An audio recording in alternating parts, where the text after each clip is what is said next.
ప్రియమైన వారలారా, మనం ఈ లోకంలో ఉన్నాం. ఎన్నో రకాల శ్రమలు వస్తాయి, సమస్యలు వస్తాయి, అండ్ ఇరుకులు వస్తాయి, ఇబ్బందులు వస్తాయి. దాని అర్థం దేవుడు నిన్ను విడిచిపెట్టాడని కాదు. దాని అర్థం దేవుడు నిన్ను మర్చిపోయాడు అని కాదు. దాని అర్థం దేవుడు నిన్ను పట్టించుకోవట్లేదు అని కాదు. దాని అర్థం దేవుడు నన్ను ప్రేమించాడేమో కాదు.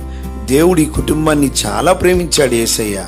అయినా లాజరు మరణ పడకల మీదకి వచ్చాడు. ఈరోజు నువ్వు అనుకుంటున్నావేమో, దేవుడు నన్ను ప్రేమించాడు, నా దేవుడు నన్ను ప్రేమిస్తే నాకెందుకు ఈ సమస్య, ఎందుకు ఈ బాధలు, ఎందుకు ఈ ఇరుకులు, ఎందుకు ఈ ఇబ్బందులు? దేవుడు నన్ను ఇష్టపడడేమో. లేదు లేదు లేదు, దేవుడు మనల్ని చాలా ప్రేమించాడు.